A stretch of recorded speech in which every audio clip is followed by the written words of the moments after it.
Friends, it is another day. It is another sports card video. We are flying through the week. I hope that you guys are having a great day. Make sure to hit that subscribe button if you haven't below. Daily sports card collectibles content, and we will keep it a-flowing. You take the card and put it in the sleeve. You take the card and put it in the sleeve. You take the card and put it in the sleeve. You take the card and put it in the sleeve. Big shout out to today's video sponsor, MVPSportBreak.com. If you're looking for new product, hobby boxes, and so forth, but you're not sure exactly where to go, this is a local LCS that has great pricing on new product. Definitely check them out with code DAD5. I will put a link in the video description as well as in the pinned comments. DAD5 gets you 10% off. Double check against all the other prices because a lot of times these guys have the best pricing. DAD5, and if it's an order over $500, you get free shipping. So definitely check out MVPSportBreak.com for new card products as well as supplies. The episode today is twofold. We're going to talk about Zerocool and my overall anger towards them. Just kidding. It's not anger. It's just kind of more or less disappointment. But you don't eat bread. And then secondly, we'll talk about Ken Goldin's The Goldin Touch show on Netflix. All right, let's start with Zerocool first. If you guys know, I collect Stranger Things cards. So when I saw that they had the promotional cards that were going on at the National, they had the gigantic Zerocool booth almost a year ago now, if you can believe it. It was the largest booth at the National last year was Fanatics Zerocool. Fanatics had a separate thing, but then Zerocool had their huge tower for Stranger Things, and it was impressive. The promo cards looked cool, and then this new set that they came out with, these blaster boxes, they've got some great looking parallels in them. So you would think with these awesome looking parallels, look at the shine. This is the blue out of 11 Murray.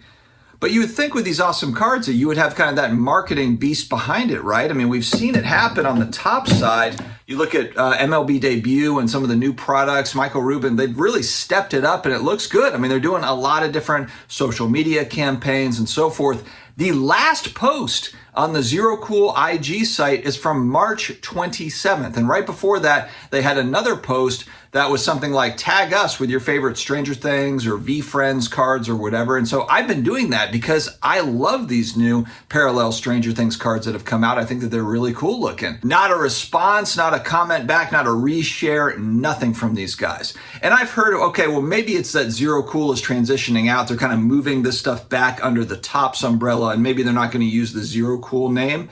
Maybe that's true, but the last post was 6 weeks ago. Are they still trying to figure out if they want non-sports culture card stuff to stay separate so it's not clogging up that top site that's got the sports card stuff? I'm not exactly sure what the plan is. All I know is I don't know what they're doing. I mean, they're saying tag us in the stuff, and they're not commenting. Are they busy? I mean, it's been 6 weeks since they posted last. I mean, granted, maybe they're putting a lot of thought into these posts, but I'm just not seeing a lot of promotion out there. And this falls under the Fanatics umbrella. I hope that Michael Rubin sees this because Michael Rubin is a big IG guy. He's got stories going. He's got posts. He's got all this stuff going. He's constantly marketing, self-promotion, sharing his life, etc. And you're just not seeing it on the Zerocool side. So I don't know if somebody is asleep at the wheel. I don't know if they're transitioning it. I don't know what the story is there. All I know is it's falling short of expectations. I saw an interview at Mint Collective with Josh Luber. I don't know what exactly he is, if he's a consultant with Zerocool still or what exactly his role is, but he makes mention to like, that non-sports, that culture card side, it just hasn't picked up as much as we thought it would or something to that extent. The interview's out there. It's like, well, yeah, you guys don't market anything. I mean, your last post on IG is from 6 weeks ago. There's not any effort into it at all. So I don't know what's going on. It's been a disappointment. And we've got according to the Topps conference that just happened a couple months ago, there's a paper set of season 4 Stranger Things on deck. And then they've got more of kind of a high-end, exquisite style autos and different memorabilia, relic type stuff that's going to be coming out in November. So my worry is you've got probably cool cards that you're developing that you're not putting any sort of marketing behind. I mean, hell, I'm doing more marketing for these cards than they are. And shout out to Reckless Cards. They're also probably promoting more of the Stranger Things stuff than Zerocool is. That's a problem. That is an absolute problem. So I hope that somebody there sees this. I hope that somebody makes some adjustments because, like I said, they've got a couple of really cool sets coming out through the rest of the year. And I just don't want it to be like, oh, we just forgot to market it. Lastly, we're going to hit on the Goldin Touch. This is obviously a show that was developed for a mainstream audience. This is an effort to bring people in that aren't already in, or maybe it's to highlight some of the higher end stuff that maybe people that are in. These are some cool items that are being auctioned off and so forth. I think secondly, this is an effort to get Goldin's name out to potential consigners as well, because Goldin is always going to be looking for, outside of their current relationships, they're always going to be looking for these types of collectors that have cool, rare items. That's an endless search. That's their leads. Their salespeople are looking for these types of leads so they can go and find some of the cool stuff. My favorite, really, honestly, and this is going to sound funny, because a lot of the stuff on the show, it's not sports card related, but my favorite stuff was the Apple computers. I thought that was so damn cool. The Apple computers going all the way back to the Apple One, and then he had some of them sealed. I thought that was a really cool episode. How that company has grown into what it is today. The original Apple One computer is pretty damn sweet. And amazingly, it was functioning as well. They actually worked. One thing I would have liked to see from the show, so a couple of little gripes that I had, is I felt like they had Alex come on. It felt like too often where she was coming on. They've got that new item that hits bidding or, hits auction or whatever. And then she comes on with like the, make sure to get your bids in today. This amazing piece, blah, blah, blah. Get your bids in today. And I get like kind of why they mix that in to kind of generate the excitement or kind of show the excitement around how they market.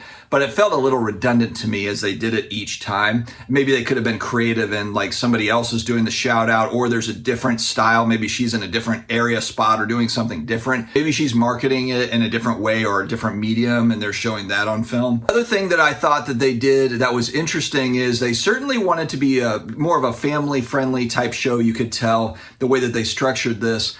And I think Carlos had brought up kind of a comparison to Selling Sunset, or kind of one of these real estate selling shows, on Netflix, where you've got agents with big egos that are out there competing against one another. And that was the piece that I thought that they could have added in, or I would have liked to see more of, or a change maybe if they get a season 2, 3, 4, whatever it is the salespeople battling each other for these items, more of kind of a boiler room style environment. This was more of like, yes, they joke with each other and it's a friendly in-office environment, but it would be cool for them to run into each other at some point. Like, hey, have there be some friction. Have there be some friction between the sales team members. Because look, that's reality. I've worked in sales for a long time.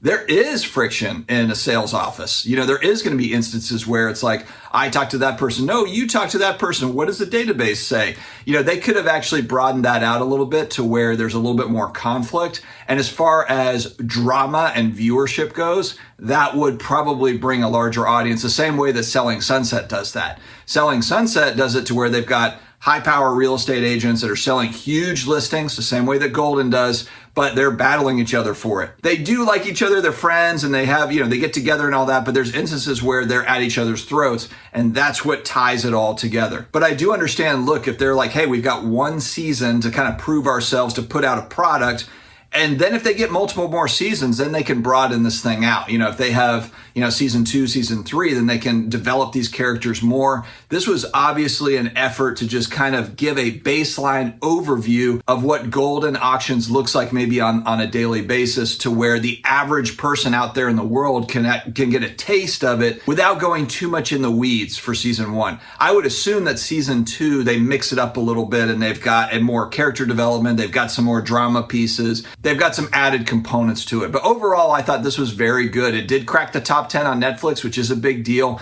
There are people that are interested in these things. And look, how can you not be interested in some of this stuff? People are attracted to that lifestyles of the rich and famous. Wow, people are spending $50,000 on this item or $100,000 on that item. For the average person out there that's not in this space, that's interesting to them. It's no different than like an antique roadshow. What is this thing worth? Oh, I thought it was worth $10. Now I found out it's worth $5,000. It's again, it's right along those lines. This show's been compared to a Pawn Stars. My sister actually reached out to me. I didn't tell her anything about this show and was like, hey, I'm watching this show. It's kind of like Pawn Stars, but it's talking about collectibles. So that's obviously the trajectory. That was the path, the focus for this show, to try to create, kind of an overview. I think this was a good step one. I really hope that they get renewed and they've got multiple seasons, because I do think that they could really broaden this thing out. They could do a lot of different things with it, or have spin-offs, that maybe handle that drama side. Maybe this is kind of more of like we're showing the mainstream what this looks like, but then you have a spin-off that's a little bit more dramatic, that's more like a Selling Sunset style show. Anyway, all in all, good stuff. Not Zerocool. The Zerocool marketing, social media stuff, not good. Goldin Touch overall, good stuff. All right, guys, stay healthy, stay awesome, and I will talk to you again later.